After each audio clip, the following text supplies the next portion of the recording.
Hello all of you, welcome to my channel. In this video we are going to study class 9th chapter 2nd, The Adventures of Toto from Moment's book. The Adventures of Toto is written by Ruskin Bond. First of all, we will see about the writer. Ruskin Bond is an eminent contemporary Indian writer of British descent. He prolifically authored inspiring children's books and he was awarded the Sahitya Academy Award to honor his work of literature. Now we will discuss about our lesson, The Adventures of Toto. This is a humorous and adventurous story of a naughty monkey named Toto. The writer's grandfather bought the monkey from a tongo driver. The pranks played by Toto have been narrated in an interesting way. We must read this story and we should know more about Toto. Have you ever had a baby monkey as a pet? Before that, you heard about that baby monkey as a pet? Toto is a baby monkey. Hear that? Toto is a baby monkey. Is that monkey baby name is Toto? Let's find out whether he is mischievous or docile. Our word mischievous means liking to behave badly and embarrassing or annoying people. A bird docile means quiet and easy to control. Grandfather bought Toto from a tonga driver for the sum of 5 rupees. The writer's grandfather purchased a monkey named Toto from a tonga driver by paying 5 rupees to him. The tonga driver used to keep the little red monkey tied to a feeding trough. A word tonga means horse cart and a word trough means a long narrow container from which farm animals eat or drink.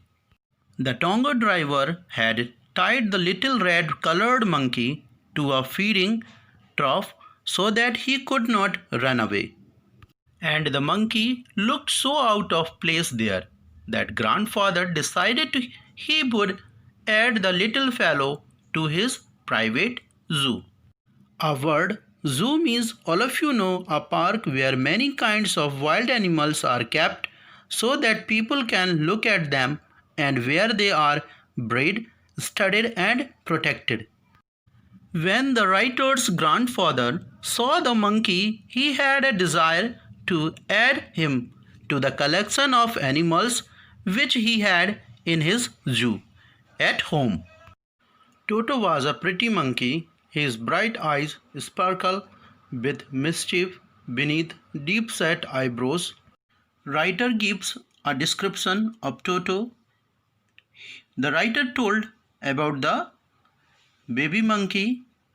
He told that he had bright, shiny eyes which were full of mischief.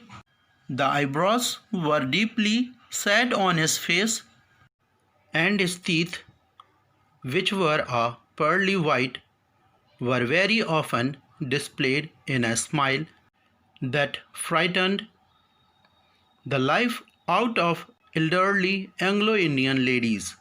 His teeth were like pearls. Many ladies belonging to the Anglo-Indian community got scared when they saw his teeth, which were displayed when he smiled. But his hands looked dried up as though they had been pickled in the sun for many years. Baby monkey's hands were dried and wrinkled as if they had been dried in the sun, like a pickled vegetables. At his fingers were quick and wicked, and his tail, while adding to his good looks, grandfather believed a tail would add to anyone's good looks, also served as a third hand. He had a long tail.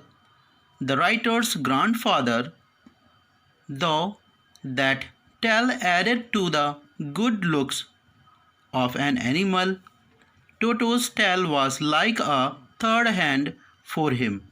He could use it to hang from a branch, and it was capable of scooping up any delicacy that might be out of reach of his hands. It helped him hang from the branch of a tree. He also used it to lift objects which were beyond his hand's reach. Grandmother always fussed when grandfather brought home some new bird or animal. Here, the writer's grandmother was against the grandfather's attitude of bringing new pets, birds, and animals.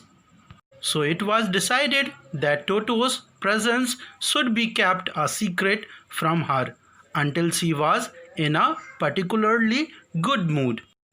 So the grandfather thought that they should conceal this fact from her until she was in a good mood. We are not going to tell her about Toto. We will hide from her. When her mood was good, that time we will tell her. Grandfather and I put him away in a little closet opening into my bedroom wall. The writer and his grandfather secured Toto in a little cupboard in the writer's room, where he was tied securely, or so we thought, to a peg fastened into the wall. In order to be sure, the grandfather and the writer that Toto did not escape, they tied him to a hook in the wall. A few hours later, when grandfather and I came back to release Toto, we found that the balls, which had been covered with some ornamental paper chosen by grandfather, now stood out as a naked brick and plaster.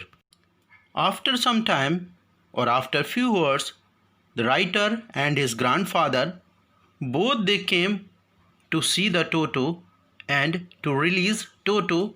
They found that where they have tied Toto near a ball at a peg, the ball was totally uncovered. Before few hours, that ball was covered with ornament paper chosen by my grandfather, but in this time that is a naked, or we can say that is a uncovered. Now in this time we are able to see naked brick and plaster. The peg in the ball had been breached from his socket, and my school blazer, which had been hanging there, was in shreds. They both noticed that the Toto had broken the hook and had escaped from his binding. Also he tore my blazer into thin pieces. Here my means writer's blazer into thin pieces. The Toto tore the writer's blazer into thin pieces.